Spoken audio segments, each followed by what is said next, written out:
What's up? It's your boy Chris, the Hickory algorithm, coming to you again for another one. Love of the game here for another Tuesday podcast. We're joined with the great Taylor Keys from TK Wellness and Training. Taylor, how you doing? Doing good. How about you? I'm good. So let's jump right into it, man. How do you find the drive every day to keep getting better? Oh gosh. I always find that to be a loaded question sometimes, but I think just the short answer for that is probably my family history. Watching, my parents struggle. My dad is, disabled, and my mother was the primary provider. So just kind of watching them go through the ebbs and flows of life. I learned from an early age just what I wanted. I'm very sure of myself and very driven, and there's just things, again, from an early age that I knew I wanted to accomplish, and it's kind of like sink or swim at all times. And so if given the chance, I'm going to choose to swim. So to me, there's no other option. Yeah. Only swim. So That's a good answer.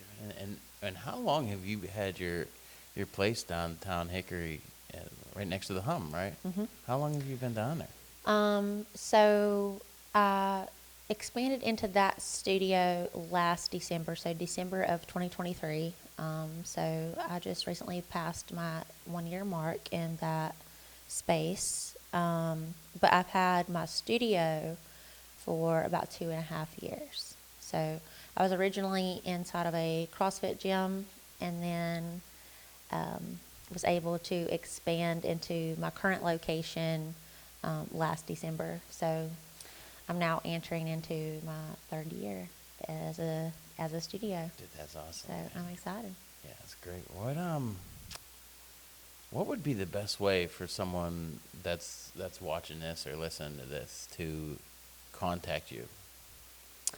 Honestly, the best way is to contact me on my phone. Just so you through can Facebook, or would so you rather be like on your phone? Honestly, either. I'm really good about checking my messages. I'm one of those people that can't stand to have notifications on my phone. Yes. So Yes. it drives me crazy. It just seems like unfinished business to me. So, but if you message me, again, whether it's on Facebook or Instagram at TK Training and Wellness, or my phone at 828-851-0802. You can call or text. My rule of thumb is to at least try to get back with people within the next 24 to 48 hours. If it's on a weekend, it's going to be the next business day.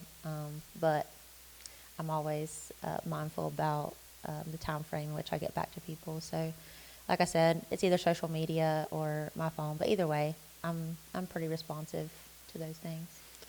When I sat down and I started thinking about guests for the podcast, your name was very high on my list. A lot of people don't know this, but we've probably only had conversations. This might be like our second conversation, third maybe. Yeah, maybe third. I stopped by the one time to see the puppy. Yeah.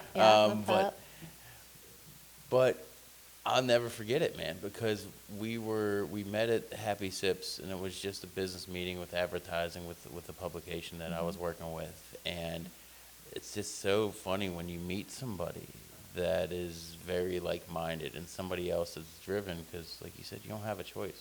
There's no choice. No.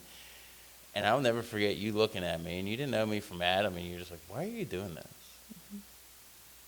And it shocked me, and I remember sitting there thinking, first mad, like when someone says something to you. Well, it's like challenging. that. Because you immediately back off, and Yeah. you're like, your first initial reaction is like, who is this person? What is this? Who is that? That's your Yeah, initial we get reaction. defensive, and I think that's just natural.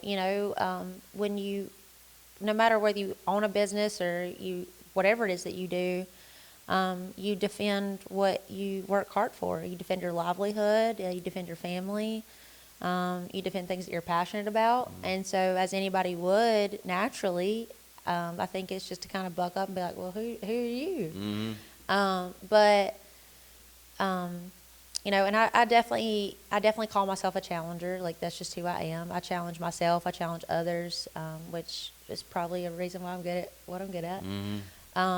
But at the same time, too, I'm also an advocate for other people's well-being. And when I don't feel that people are happy, Yeah. or healthy, or whatever that may be, they just sometimes have a certain energy and aura Yep. about them. And so I just didn't feel that that's what you were about. Yeah. And so as somebody that's very like just social and extroverted, and you seem to kind of be like a happy-go-lucky guy, like you really try to pick people up and be happy, it just felt strained. Yeah. And I didn't feel that that's what you were for. I felt like you were doing it because you had to. Yeah. You know, you're a father, you're a husband, you're a provider. I think you know, when you're in that role, a lot of times we do what we have to, sometimes even if it sucks, Yeah. as anybody would. And again, you're surviving, so it's sink or swim. Like, I gotta swim. I gotta provide. I gotta take care. And so that's normal. But you know, I was always kind of sold, I guess, the lie. I want to say this is a lie because I do. I believe it's a lie that, you know, you had to forget about your dreams and just kind of do what everybody else was doing. Kind of just make it. Just make it. Yeah. You know, as long as you pay your bills, you know, you're good. And granted, you know, I don't say that lightly. I mean that very respectfully. But I think that there is more to life than the bare minimum. You know, like I said, what drives me is a lot of my upbringing. I credit a lot of things back to my family. And I say that also with high respect and love and admiration for what they did.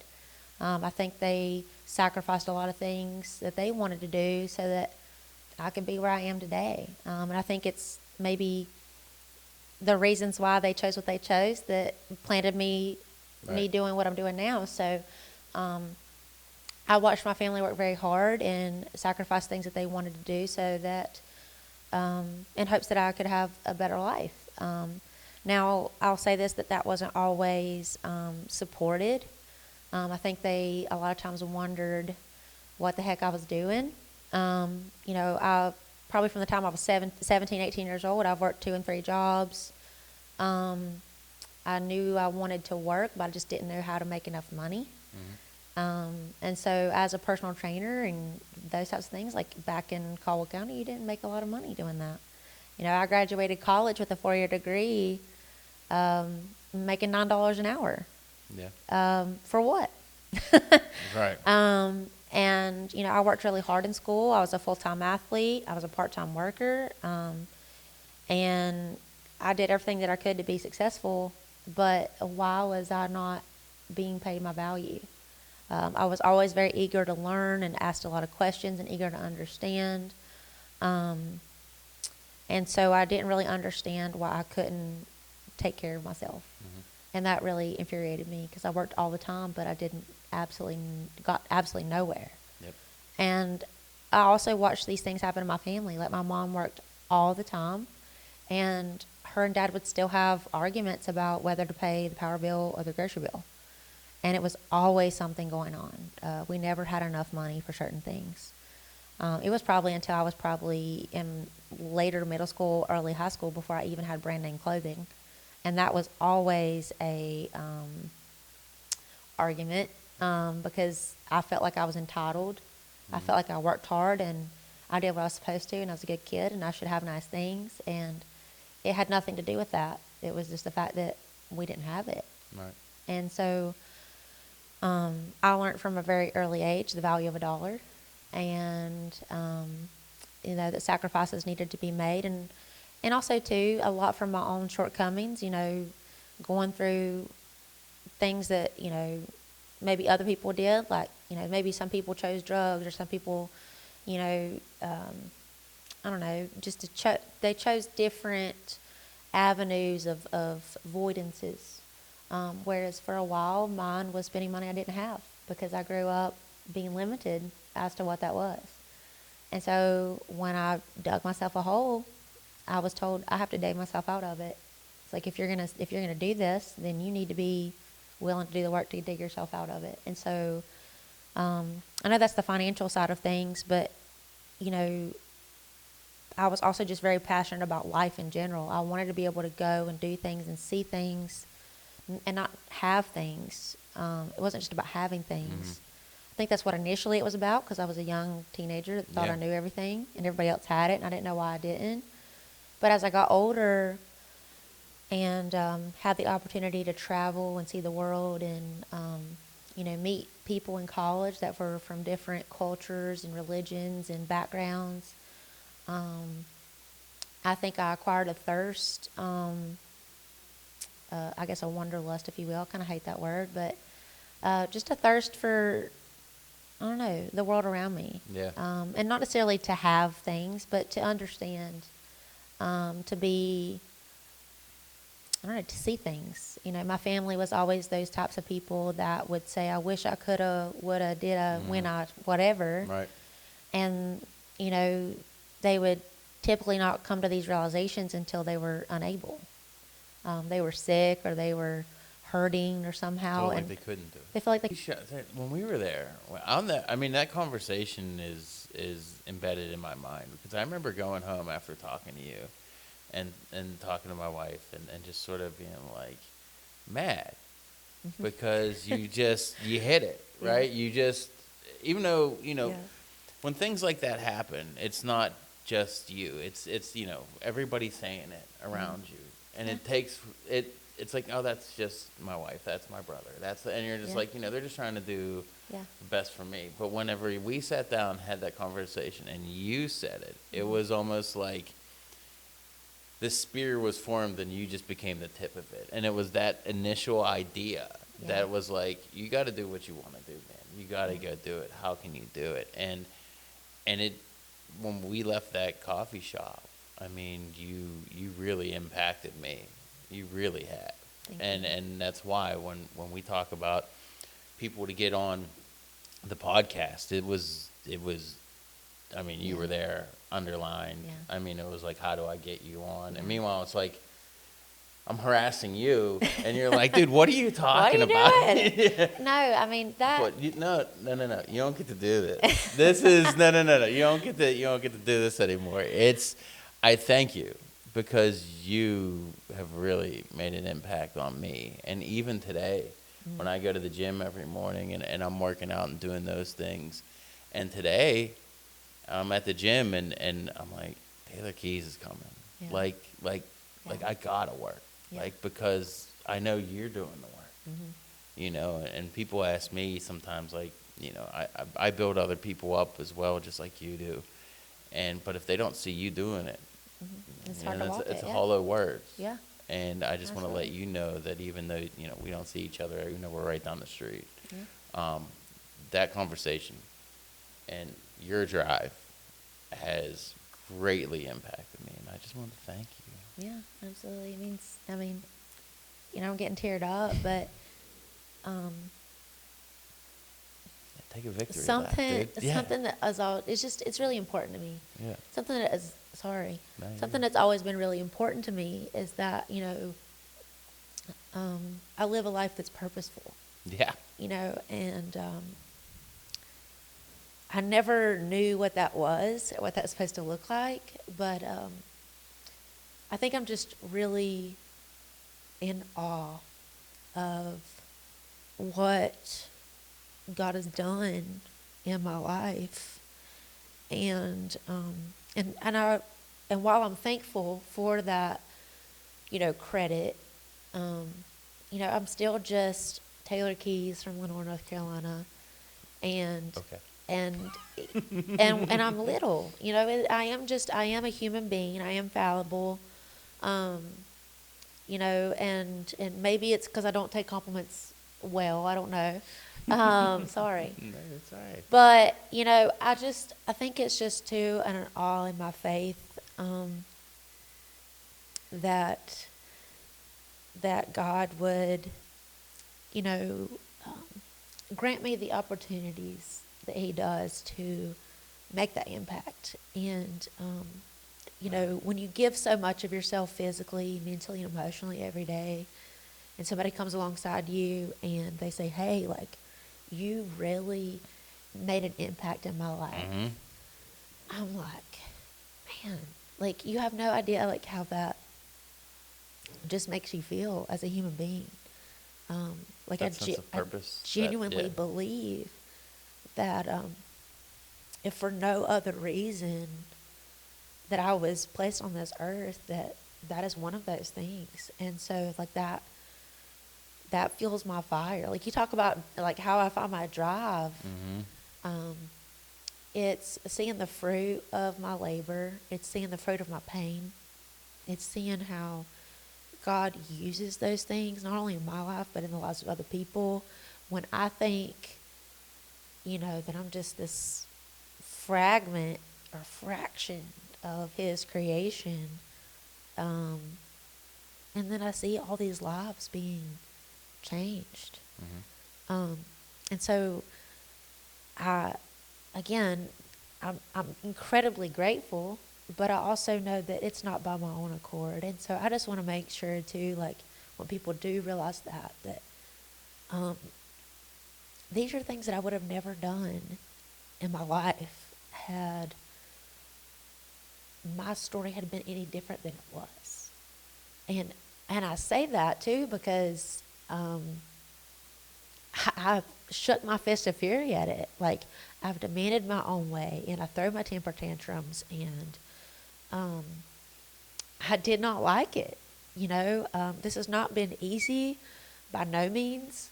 It has been incredibly hard, and some days you get up and you're like, why am I doing this? And this is so painful.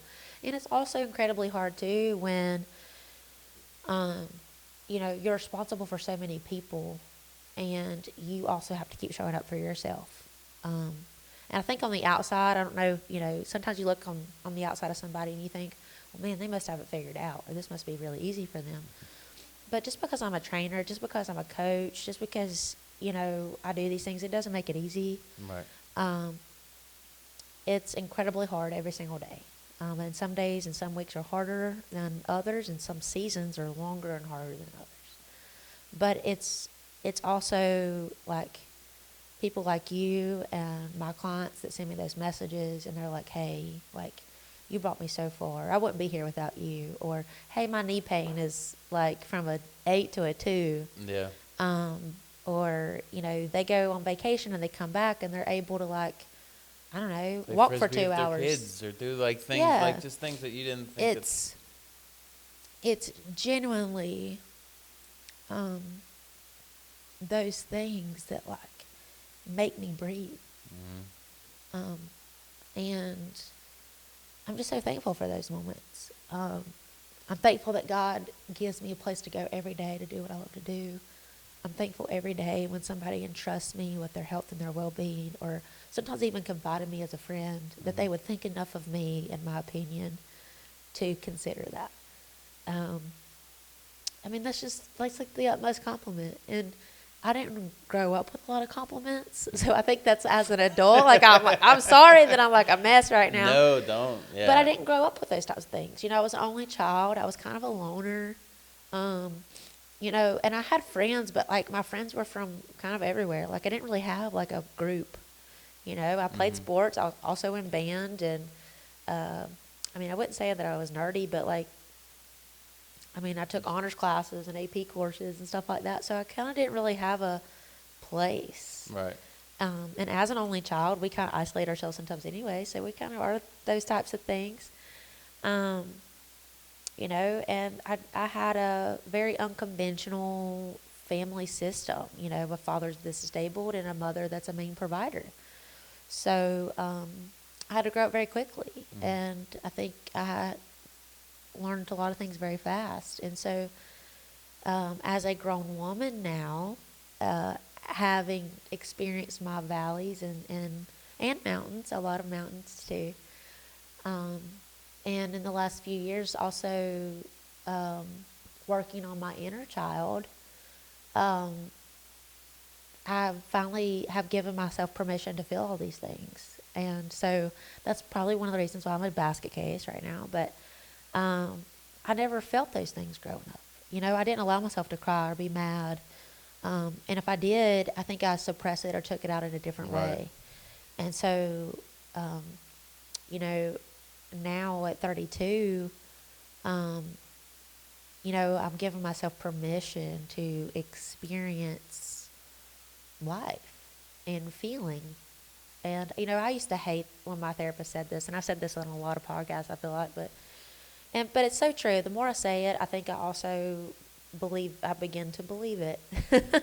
That feeling is healing. And I used to think that was like a crap of, you know, just full of crap. I just hated like it. those think, love, what's the like? Live, love, laugh. Yeah, Yeah. right. It's like sort of like that. Yeah. Yeah, and like you look at those things, and you genuinely, like I genuinely want to gag. But you know what? It's like, But yeah, it- that's but- like, yeah. You know, but I think it's the lens in which you look through it. Yeah. You know, I think, I don't know. I think sometimes we just kind of give in to believe in a lie that life has to suck. You know, we have to work the 8 to 5 job. We have to punch the clock. We have to work until we're crippled. And that life's about making money and paying bills. And we have to wait until the ripe old age of 65 or 70 to live. Right, and then by that time you might get a year or two or something like that. And Or, it's like, and, you know, we spend a lifetime miserable, not just in our physical bodies, but, you know, in relationships, marriages, jobs, families, and we're high-strung and stressed out and Right. say yes to everything. And we look at it as some sense of accomplishment, like, okay, you know, we get a trophy for the most overworked of the year, you know, or we get a trophy for the leanest person of the year, right. or who had the flawless skin. I don't know. Like, it's just The things we choose. the things to that we value. choose Right. to value, and really at the expense of ourselves. Like we really, it costs us something. It doesn't cost anybody else anything. Right. You know, keeping up with the Joneses attitude. I mean, there's a lot of people that will work 12, 13, 14-hour days, say no to family events, say no to their spouses, say no to their kids, and to sustain a level of living. But it costs them their relationships. Yeah. And sometimes I just want to ask those people, like, was it worth it? Right. At the end of the day, was it worth not having that relationship with your so-called best friend?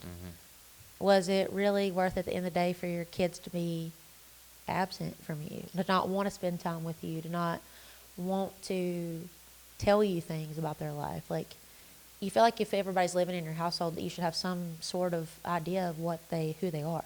Like, not Right. just that your kids' names are what they are and what you gave them, but like maybe your son has a dream to become, I don't know, a doctor one day. Right. But you don't know that because you're pushing pro baseball down his throat. Right. And you'll pay for the pro baseball, but you won't come and see his games. You know, or I don't know. I can go on and on and on about the examples, but I started believing when I felt like my life was ending that my life wasn't ending. It was my time to live. Right. And, you know, while I'm chronologically young, that I didn't have to wait until I got married or to have the kid or to have the house to start living. Right. You know, I didn't have to wait until I had a six-pack to think that I was healthy. You know, I didn't have to wait until I had enough money in the bank to start traveling, you know, or to take the risk, or to wait till I'm 65 to, I don't know, do what I said I was going to do 30 years ago. Right. And I'm like, no, like, it's kind of like I take that baton back, and I'm like, I can still get family photos made if it's just me and my dog. Which, You know, which I've dude, done. which was great. When you changed your profile picture to Yeah. to you and your puppy, dude, I was like, first of all, incredible shot. Yeah. That was the lovely Maggie Minton. yeah, that Yeah. was a great shot, and Yeah. because it just like I was like, yeah, that's That's you. Taylor. Like, yeah, exactly. Yeah. It was like, you know, great art makes you feel something. Whether you said like feeling, Yeah. Yeah. same thing. You just feel it. Yeah. And then when I saw that picture, I was like, oh, that's Taylor. Yeah. Like every time someone's like, who's Taylor? I'm like, that's Taylor Keys. Yeah, That's yeah. that photo. Yeah. Well, and too, like it's really me and my element. Um, I'm outside in nature, you know, with my Hank, and not just my Hank, but like anybody that meets me, they know that like I love all animals. You know, um, I have a huge passion for, you know, animal welfare and human welfare and health and just life in general. And I think when I look at those pictures too, I can see my authentic self. Like I'm Yep. not dressed or contoured or any way. Like I'm literally just me wearing jeans and a t-shirt, and I'm comfortable, and I'm in a meadow out in nature with my dog. And Heck, dude. Yeah. there was just something freeing about that. And to seeing him, like seeing another living soul just be in their element, like a horse gallop through a field, a dog just I don't know run and Right. play and Yeah. splash. There is. There's I genuinely believe that that's just God's art. I think there's a reason when we come to the side of a cliff and we look out into a mountaintop that we lose our breath. Right. And I also genuinely believe that that's when God said that he wanted us to have life abundantly. I genuinely believe that that's what he meant. I don't believe that he meant that we had to wait until we died to have life abundant with him. I believe that he meant that we could do that here on earth as well. Right. And so I think that's just what I've been committed in doing. Like, I want to know that if I die tomorrow, that I can say that I've done it. Yeah. Like, I can live with myself. Mm-hmm. I've given my whole heart and whole self to everything that I do, to my relationships, to the people that I pour into, to my God. But I've also done it for myself. It's genuinely what I want to do. Yeah. And I think it really only becomes work if it's fake. If you have to live your life in fakery and lies and keeping up with everybody else, I genuinely feel that you're miserable. Like, I don't want to do that. Right. It's just too much pressure. If you tell me that I have to work 80 hours a week in order to have this, I don't know, $600,000 house, an $80,000 car, and to keep my kids going to these $3,000 camps, Yeah. I'm just like, You're exhausted I'm- talking yeah. about it. I'm just like, You see how the please. mood changed? Yeah, I'm like, so you just ugh. talked about it? Yeah. And it's one thing, like, I also don't believe that, like, stuff makes people happy. Yeah. I won't say recently, but, I've been dating someone for a while, probably 2 years, and he has a daughter who just turned 8 in October. And, I can't imagine what it's like, to be a part of a divided household. Right. I know my parents are still married, but it is odd and different. And I'll say this, like, my mom wasn't just a mom and a wife; she was also a caregiver. And she played many roles, and so it wasn't your standard, like, mom stays at home and cooks dinner and cleans house, and dad makes the money. It's like, no, sometimes dad is sick, and sometimes dad is not able, and sometimes dad goes to work, sometimes he doesn't. And sometimes, but it was a lot of mom too. Yeah. And that no one person was meant to carry that weight. Right. And so as a kid, I think I asked for a lot of stuff, but I think really what I was asking for in my heart of hearts was just them. Right. I wanted my mom to be present. I Yeah. wanted my family to show up at my soccer games and my band concerts, and to ask me about boys and makeup, and to get to know Taylor, Right. and not just feed me and clothe me and keep a roof over my head. Like, That's yes, those are basic necessities. Right. Thank you. Absolutely. But shelters do that too. Right. What we need is relationships Yeah. and the opportunity to live. I have met people that have very little and are extremely happy. And I just think that that's a lie straight out of hell, that we were left to believe that we had to have a bunch of money and a bunch of stuff and work our lives away to be happy. Right. And so, fortunately for me, I'm able to have a business of my own, which I never thought was possible, and go to work every day using my degree, doing what I love, seeing the fruit of my labor. Do I have a lot? No. Do I have everything I need? Yes. But I also have the freedom to do what I want to do. If I want to take a trip, I can take a trip. Do I have the money always to take it? No, but money comes back, time does not. And like I said, you do have to be responsible, absolutely. I'm not sitting here saying like, spend money you don't have and put your family in a famine. But you can still live your life, but that's also going to come with some inconveniences and taking some risks and choosing the right things.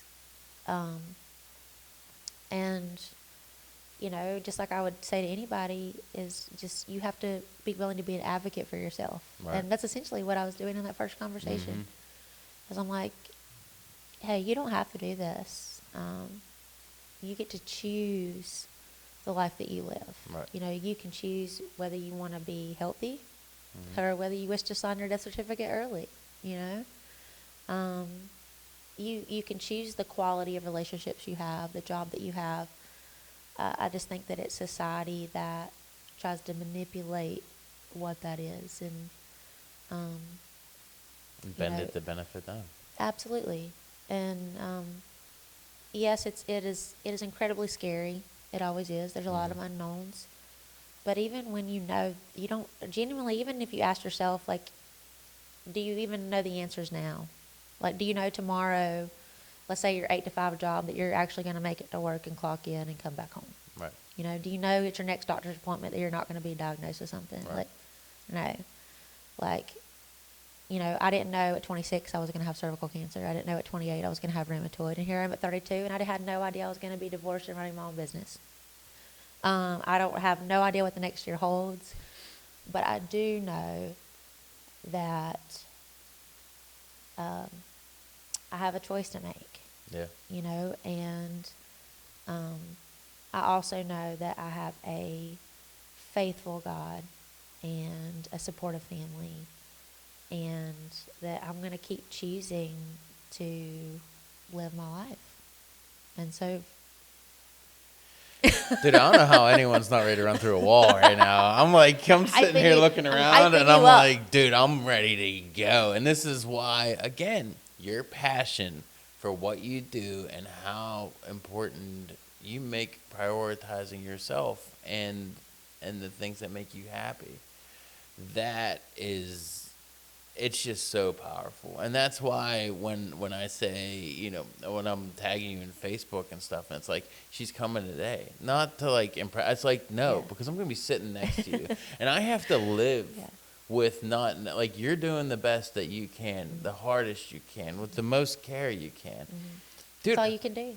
I need to be That's all doing you can better. do. But you make me I got to do better today. Because I'm gonna be sitting across from you, and I know if I didn't empty the tank at the gym today, I'm gonna feel some type of way sitting next to you, because right now, just listening to you and your story and your passion, I'm ready to go.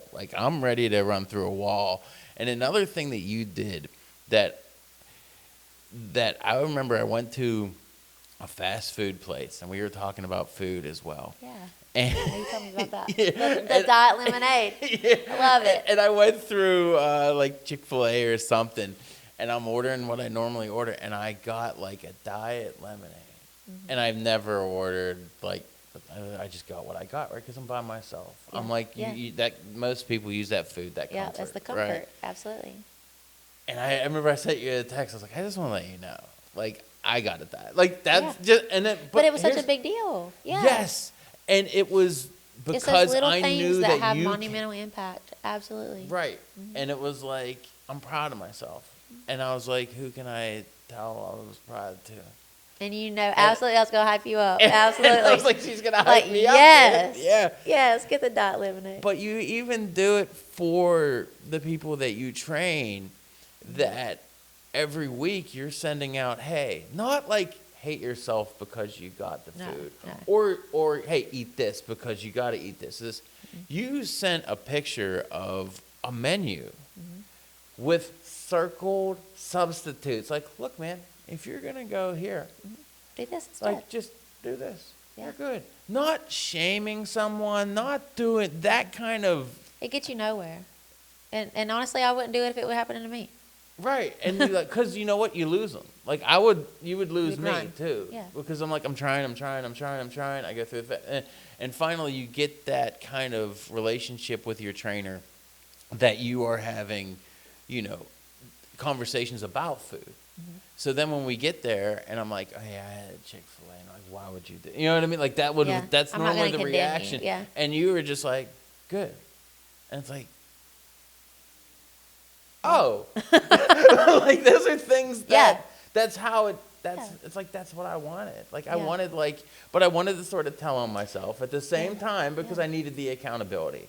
But at the same time, I didn't need to be pegged into a hole either. No. Just hey, I think it's- people naturally do that anyway. I think we naturally dig our own holes, and Yeah. we don't need to be beat further in them. We need somebody to, hey, like, give us a life vest and help us out.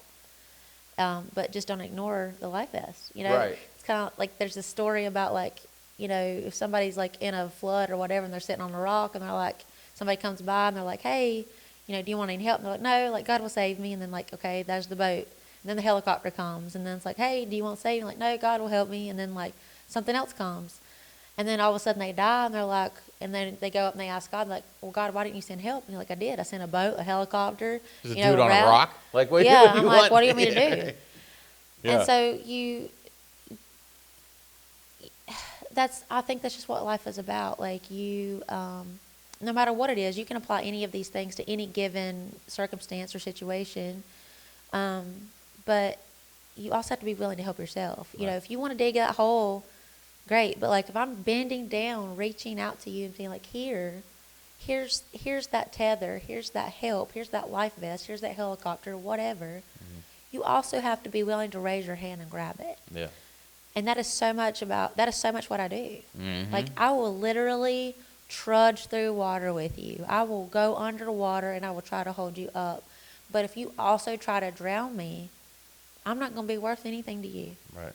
You can't, you can't, you know, pop your life vest and expect to float. Like, so, you also have to take back that on credit. Like, hey, you are realizing what you're doing to Mhm. yourself and how Right. you've contributed to, you know, your life and whatever that is. But also as somebody that's a coach, like as a coach and a trainer, my job is not to condemn people. We already feel bad about ourselves. We don't need to feel worse. We need somebody to pick us up after that. Life is already hard. And I'm not saying that training and nutrition is going to be hard. I mean, easy. Right. It is always hard. Even as a coach and as a trainer, it is always hard. I like pizza and ice cream like the rest of them, you know. But I also have to make a choice every day. You know, do I eat a piece of pizza or do I eat the whole buffet? Right. You know, do I have a glass of wine or do I have the whole bottle? You don't have to go through life restricting yourself and limiting yourself from experiences and things that you love. You just have to figure out how to incorporate those things and make it a part of your life that complements the life that you want, and then instead of, you know, the alternative. And I just think people don't know the difference. Right. So that's where I come in, hopefully. Dude, yeah, you're if anyone really needs the accountability, and it's one of those things that I think people are scared to give out, honestly, is accountability. And Well, people don't like it. Right, now because it hits that spot that's sore. and they don't want to hear it. But I think that I don't know how people can get around with not having it though. Like you got to have accountability, or else I'm going through Chick-fil-A. Well, I mean, why do you think there's laws in place? Yeah. There's yeah. laws in place to keep people safe. Yeah. There's responsibilities in our job that we have to uphold and standards that we have to uphold in order to keep things moving and growing as it should. And same thing, accountability. We have to have laws or, standards in order to hold us to that. And so without those, we just go ape, and this is something we've been doing since the beginning of time. Mm-hmm. It's like, okay, you can have everything but the forbidden fruit. Well, sorry, I want that too. Right. And so we've believed that we can have everything. But you do have to have boundaries. And you have to know when to say no, when to say yes. So Yeah, that's a hard one for me because everybody. How do you do it? Because you when someone has something and you're like, I can help you, but it's like, I don't want to. How does that get easier? Because right now I'm For which having person, a hard, me or them? I'm trying to figure out how to even just saying no sometimes. It's so much better than saying yes. And I think people sometimes think that if you just say yes, this person will like me more, or I'll help and I'll do this.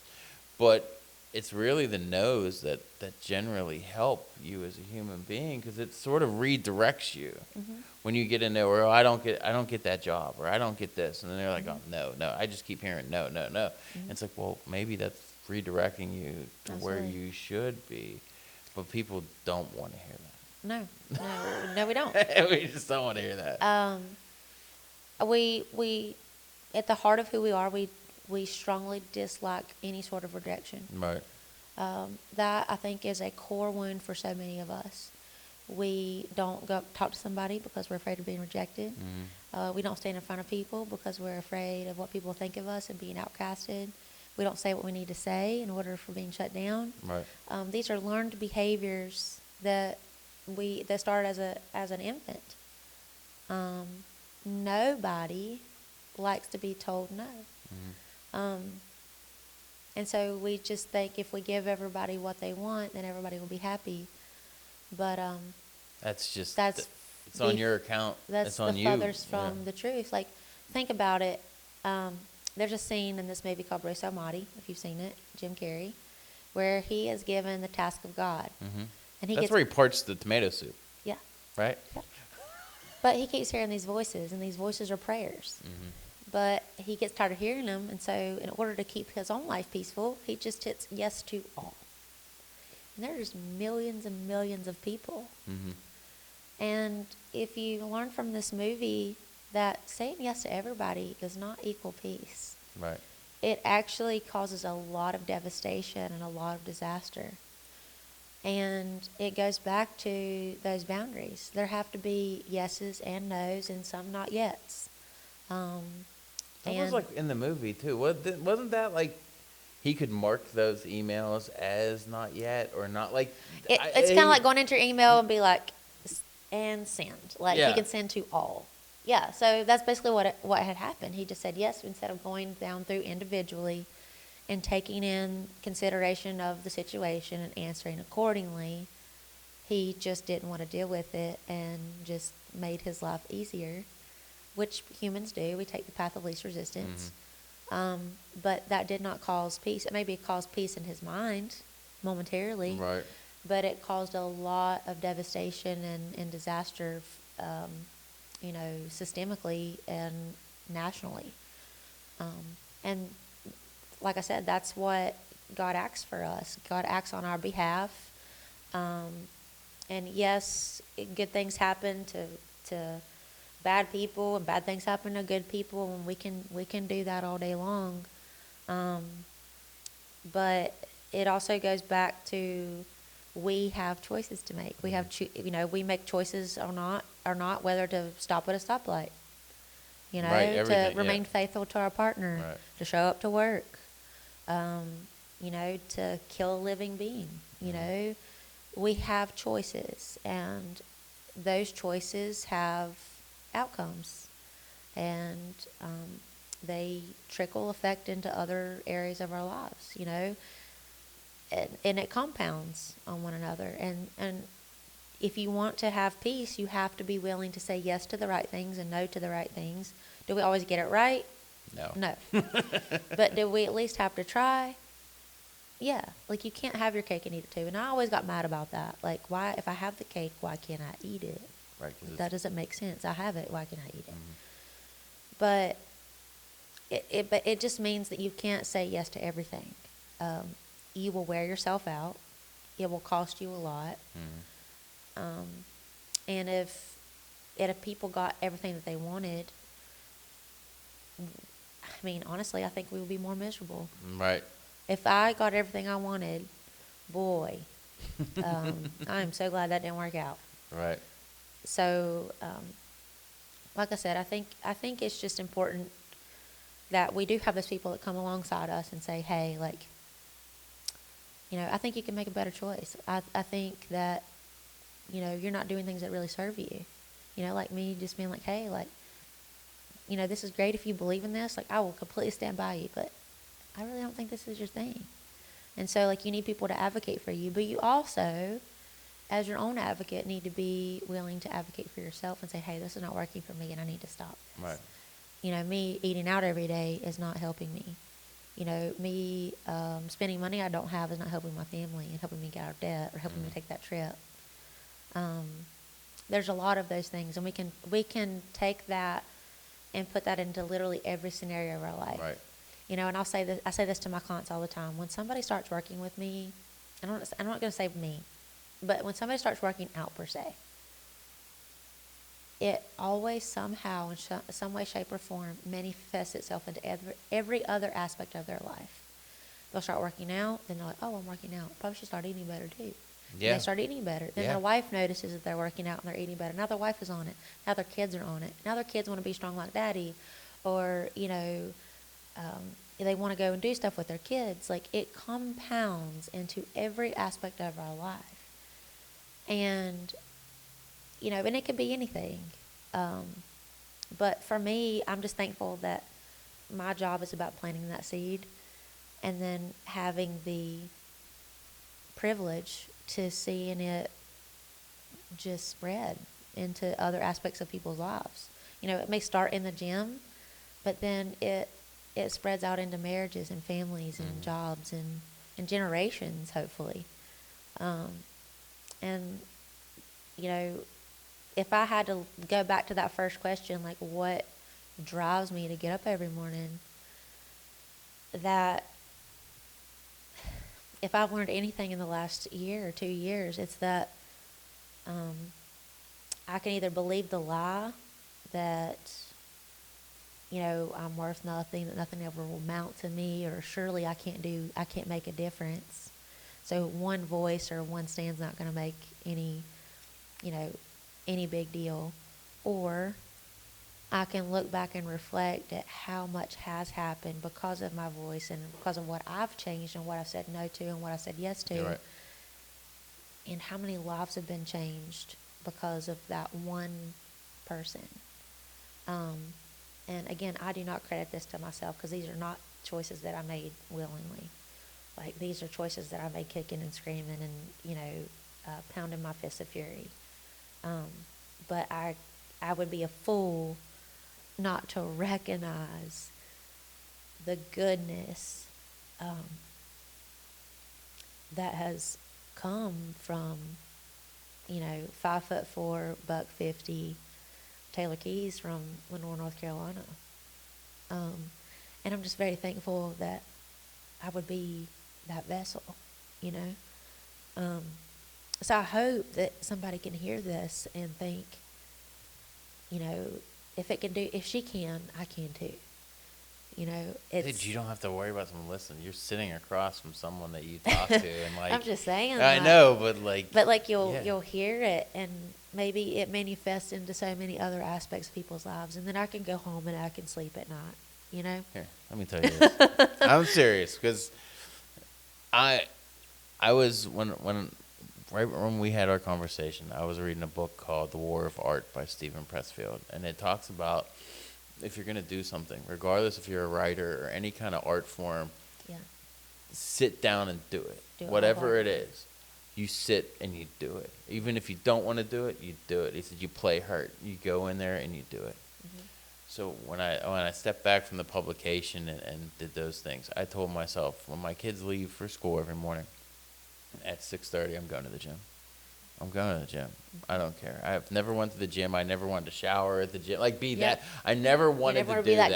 guy. Yeah. And I tell you what, man, I just went in one day and I was like, I'm doing I'm that. doing it. Yeah. And every Monday through Friday, I go in there from, when my kids get out of school at 6:30, and I set aside that time every day to 8:30. And now exactly what you said is happening. Yeah. My It's oldest manifesting. son is now a freshman in high school. He wants to play football. He wants to do wrestling. He wants to come to the gym.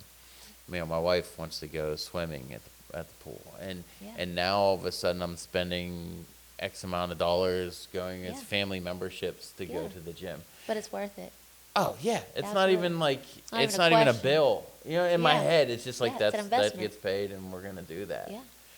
Just And like food and power and yeah, it's yeah, just our house payment. yeah, it's like that's what I do every day. And Yeah. and then when it comes to doing my work, from the time I get out of there, I walk into here at 8:30, and between 8:30 and 10:30, I do the work, whatever that work is. Yeah. So I have 4 hours basically every day set aside because of, you're part of that. Like you impacted that. I'm grateful. And the family and my son, and he's packing his lunch now, and he's doing those things. Yeah. Like, He's seeing his dad show up. yeah. Yeah. And And that think was about a- how many kids need that. And that was a big thing for me when you talk about my dad got around in a wheelchair, and when I had my sports and those things, and he just was never there because he couldn't be. Your boy is at every single game. I have 3 boys. I have Yeah, 3 that's boys. a lot to get around to. And it's like I've coached those teams. I've made sure that my job, I could coach those teams. I could be there because I knew, like you. Yep. You know what it feels like to be on the other side of that coin. And You're it's looking like, up in the stands, wondering where they are. and you're like, and I'm not even in the stands. On this- I'm the Yeah. guy that they're not listening to. You know what I mean? Because Yeah. that's dad. He's Yeah. not coach. Yeah. So. But I remember what it's like to be that kid that spends half the game looking up at the stands, wondering where my parents are, Right. because they promised they would be there. Yeah. And I knew I never wanted to be that kind of parent. Yeah. I don't know if that's in God's will for me to be that parent, but I sure as hell don't want to be it, And I'm not, my parents love me. I know that. I think they did what they had to. Yep. So this is by no means, a dart to them. But it just taught me the kind of woman that I wanted to be. And even if I never have kids, that is fine. Like, I just know that if I say I'm going to show up, I'm going to show up. And I want to be a woman of my word. And I hold that. Like, that is my, biggest thing. If I say I'm going to do something, by golly, I have to do it. And I expect, and I will tell my clients this, I will tell my friends this, I will tell anybody, if you ever hear me say something and me not walk what I'm talking, I expect you to call me out on my crap. Like, that is one thing that infuriates me. Like, I will follow you to the ends of the earth. If you're a doer, if you say what you do and you do what you say, I will follow you. But if at any point you don't, I'm going to start being like, wait, this don't feel right. Right. This doesn't make sense. I hate promises that are unkept. I hate things. I don't respect people that say one thing and do another. Right. I believe that all we have is our word. Right. I don't have much, but I sure as hell can show up and keep my promise. And to me, that's everything. Yeah, it's funny you say things like that, and I agree with everything you're saying, and it's almost like I have nothing to say because I agree with exactly. I'm just stealing your words. It's the time that is the ultimate currency. People think it's money. Because time you ain't getting back. You're not going. So whenever there's a kid, one of my kids' games, I don't care what's going miss it, on. it's gone. I'm going Yeah. because I can't get that back. Yep. And then what was I doing in that time? I can't. And I worked so hard for that goal, you know? Or just things like sometimes I wish that I just had like a lens attached to my forehead, like where people could just see the things that made not just made my day, but made my life. Mm-hmm. You know, I wish that, I don't know, that they could just see that. And a lot of times, unfortunately, I have to experience those things alone because, you know, people just don't get to see it. Yeah. Sometimes you square goals alone and you make money alone and you pay off things alone. But I can say, hey, you know, I paid off this credit card, like, yes. Or, hey, like, you know, I don't know, I'm within, like, I don't know, this is a God thing, this is not a Taylor thing, but, you know, I shared this with my financial advisor last week, and I made big goals going into this year and expanding into my space. And as of Thanksgiving, I was within 6K of hitting my financial goals for the year. And I've paid off, you know, a couple credit cards, and I'm getting ready to pay off some of my amenities. And, like, that was your big goals for me. And it may not mean anything to anybody else. Like, you know, for some people, you know, I don't know, $250 a month or maybe 6K is pocket change. I don't know. But for me, that's everything. Mm-hmm. Like, that was a huge goal for me, you know, and Do you feel you've accomplished your goals? Absolutely. I think by the end of this month it'll absolutely be accomplished. And you know, there's something that I say a lot is, you know, I say I'm claiming it. We always say if we put open-ended things like, well, maybe, we'll see, I'm not sure, Right. I don't know. Yeah. Because we don't believe it. But I think a lot of things happening and coming into fruition is us manifesting that. Yes. Yep. You know, you can't believe it if you're not doing the work. And I just know, like I said, at the end of the day, if I didn't accomplish something, it's not because it couldn't have happened. It's because I didn't do the work. And so when I say, like, hey, like, I'm claiming this for you, like, I'm claiming recovery for you, or I'm claiming victory for you, or I'm claiming that I'm going to meet my goal, I'm claiming it. And, like, I genuinely believe with my whole heart in that, you know, profession and audible, you know, I guess clamation? Is that a word? Sounds like one. Yep, making it one. Taylor vocabulary. That it will. It absolutely will. And, you know, but it also comes with me doing the work. And then the rest I just leave, like I said, to my God. Like, I'm the vessel, but he is also the one that gives and takes away. And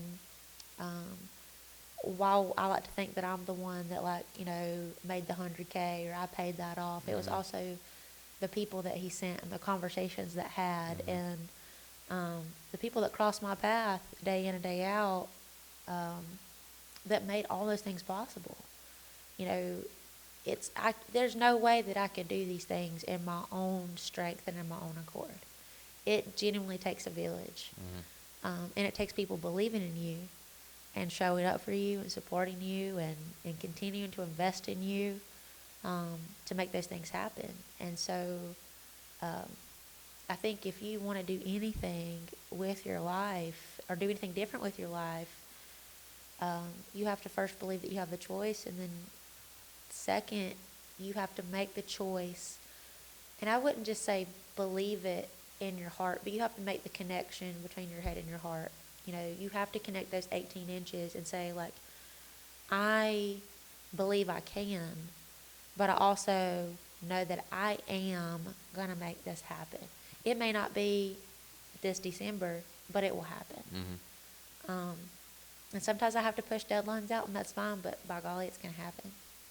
So, you know, I would just encourage you and anybody else that's listening that, you know, whether it's health and fitness or whether it's finance or whether it's career or whatever season that they find themselves in, that you very much have a choice. regardless of what you think you don't have control of. You have the choice to take that time back and choose what you're investing into and whether those things are worth it to you or not, and claim and manifest a life worth living for yourself. So There's no other questions I can ask. I mean, I think you know, when people go back to the beginning, they say, you have podcast, who do you want as a guest? It was Taylor Keys. Like, that's who I wanted. Like, that was highlighted and underlined, and this is why. I mean, you're an incredible person. You really are, and you make me want to be a better person.